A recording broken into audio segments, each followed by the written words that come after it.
I'm Gerald, Gayton, your mortgage doctor. I'll use my years of experience to help you take the pain out of getting a mortgage. So today's question is, what are all the different types of loan programs and some of the differences between them? So I'm going to talk to you a little bit about FHA, conventional, USDA, VA, and then non-conventional or non-conforming.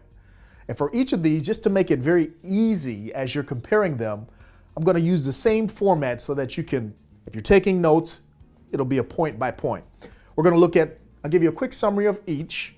We'll look at the differences in occupancy, the down payment differences, mortgage insurance, any of the restrictions, and then last but not least, whether or not it is assumable. So let's begin with FHA. So the FHA loan is a very powerful loan. It changed the mortgage industry. And I'll have to do a video about that with the history of mortgages so you can really appreciate how groundbreaking FHA was in actually changing and opening the doors of home ownership. So it's very important to realize with FHA, it's designed to open the doors of home ownership for people that may not have been able to get into it.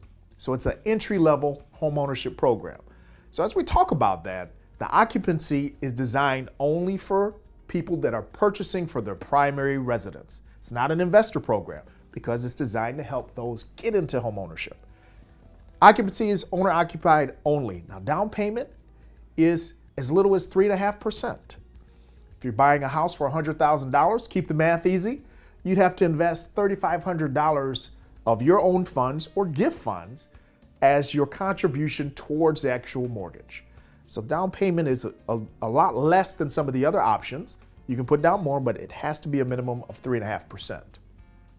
When you look at mortgage insurance, something that's unique about the FHA mortgage insurance is that it's going to be less, but you can never get rid of it. That means if you get a 15-year FHA mortgage and you have mortgage insurance, it's for the entire term. If it's a 30-year loan, the entire term, regardless of what your house appreciates to, regardless of how little you owe on that loan. With FHA, you have lifetime, life of that loan, mortgage insurance. Very important to keep that in mind. Now, as far as the restrictions, there's no income restrictions, there's no geographic location restrictions. Really, owner-occupied it needs to be, and you're going to be looking at that lower down payment. So there's a lot of options there and flexibility. Now, one last thing, with FHA loans, they are assumable. So there is, in certain cases, that FHA loan can be assumable, so it's something to keep in mind. FHA is a great choice, can be a very appropriate choice if you're looking at buying your first home or maybe buying again, but you want to fall into a bucket where you have very little down payment. The next type of loan is conventional. Conventional loans really are designed for people that are going to be conforming to this tightest qualification standards. They have the best credit. They're going to be putting down more of a down payment, although you can get in with as little as 3%. Ideally, or more often than not with conventional, people are putting down more than 5, 10, sometimes 20 or more percent of their loan. And their debt to income ratio is going to be the most conservative. Here's where you're going to find loans with the best rates, but with the least amount of flexibility because it's designed for a specific borrower. Now, as far as occupancy, there's no restriction here. You can buy it for a primary residence, for a second home, or for an investment property. So you have a lot of different options as to how you can use these sorts of loans, and that's a plus. As far as down payment, we've already talked about that. 3% can range on up from there. Mortgage insurance, if you're putting down less than 20%, you will have mortgage insurance, and the mortgage insurance with conventional loans is going to be a little different than FHA in that once a loan gets to 80% loan to value, that mortgage insurance can be reviewed for removal. Now that's very, very important. You have an option of even doing mortgage insurance where you pay one time all up front and it's done. There is no more mortgage insurance payment. So this can be an option if you're looking to try to minimize your monthly payment and you qualify in that really strict area of qualification. As far as restrictions, very limited. Because you're in that best ballpark, you've already proven and demonstrated that you can handle debt effectively, and so there's not a lot of restrictions there. And lastly, with assumability, these loans typically are not assumable. You've been able to get this kind of loan because you've met the criteria, and because you've met it, you can have it, but it's not an assumable loan. Moving on to USDA. Now USDA, yes, USDA, if you're thinking, and I see the USDA stamp when it comes to things that pertain to food and agriculture. Yes, the United States Department of Agriculture has a lending arm. Now the lending arm is designed for people who live in certain geographic locations and for primary residences only. So you're not going to buy an investment property with the USDA loan. You're not going to buy a second home with the USDA loan. Has to be for your primary residence. When you look at down payment, this is the beautiful thing about this program, it's 100%. So that means that you can borrow 100% of what you need for the loan.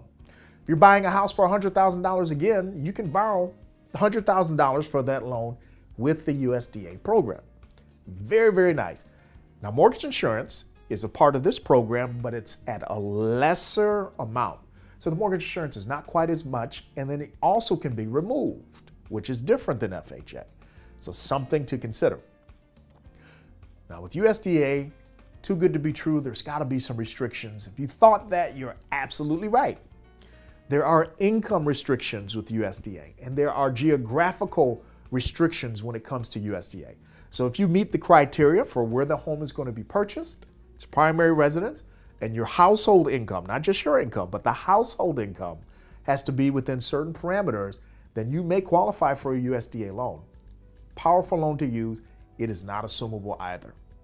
All right. Moving on to VA loans. Now, I'm not a veteran, but I think that the VA loan is one of the best loan programs out there for many reasons. One is it was designed to help veterans get into home ownership after World War II. It really opened the doors. It did some phenomenal things there. However, it's designed for your primary residence. A veteran loan is guaranteed by the VA to some degree, and you have to use a certificate of eligibility that you're issued once you complete a certain amount of service from the military, whether active or reserves. You get that certificate of eligibility that entitles you to use that on a loan. Now with the VA, primary residence only, down payment can be zero, which is phenomenal. That means that same $100,000 house, you can buy that with zero down payment. And here's the thing that's so unique to VA. There's no mortgage insurance. So not only do you get 100% financing, but there's no mortgage insurance, which really is a tremendous benefit for your affordability. When you look at restrictions, the real restriction is you have to be a veteran or surviving spouse. As long as you meet those categories, have that certificate of eligibility, then you can qualify for a VA loan. And lastly, assumability. Another tremendous benefit of VA is that these loans can be assumable, but you want to be careful and make sure that you have a veteran assuming that loan, because that veteran certificate of eligibility needs to replace yours in order for you to walk away from that house with no liability. If you let that house be assumed by someone who does not have a certificate of eligibility, then your eligibility is still tied to that house and you have some liability. So very important to keep that in mind. Lastly, are non-conforming loans, non-conventional. If you don't fit into any of the categories that we talked about, it's a non-conventional loan. As far as what it can be used for, those loans can be used for buying your primary home, secondary home, investment property. These are going to be loans primarily if you don't quite fit in any of the buckets. Maybe you have an alternative way of needing to document your income or some other factor that's just a little bit different. As far as down payment, you're going to have a down payment here. Mortgages are all about risk. If you, for some reason, either the qualifying is not going to allow you to fit into the best box, there's going to be some kind of increase in risk, and that's resulted, or that's going to be reflected in down payment typically and the interest rate. These are the kind of loans that may be very helpful for someone who maybe is a business owner and doesn't document their income in a certain specific ways, but wants to use an alternative way like bank statements. That would be a non-conforming loan. They have good credit. Maybe they have cash flow that ebbs and flows. So there's just some alternative ways that you can look at qualifying. With regard to mortgage insurance, a lot of times you won't have mortgage insurance with these type of loans. Sometimes you can, so it just really depends. You want to make sure that you answered that question and you're considering that piece of the evaluation. As far as restrictions, the ball game is wide open. If you need this kind of loan, there really aren't a lot of restrictions as far as, again, what kind of occupancy you have or some of the other things that pertain to some of the other loans that we've already discussed. And lastly is going to be assumability. Likely not going to happen. One thing you need to be very aware of with these kind of loans is there may be some kind of prepayment penalty. So make sure that you're aware whether or not your loan, if it's non-conforming or non-conventional, doesn't have a prepayment penalty. Be aware of that. So that's just a little bit about each of the different sorts of loans that are out there and some of the things that you can use to compare. I want you to take your time, make sure that you go through this a couple times if you need to. If you have questions, reach out to me.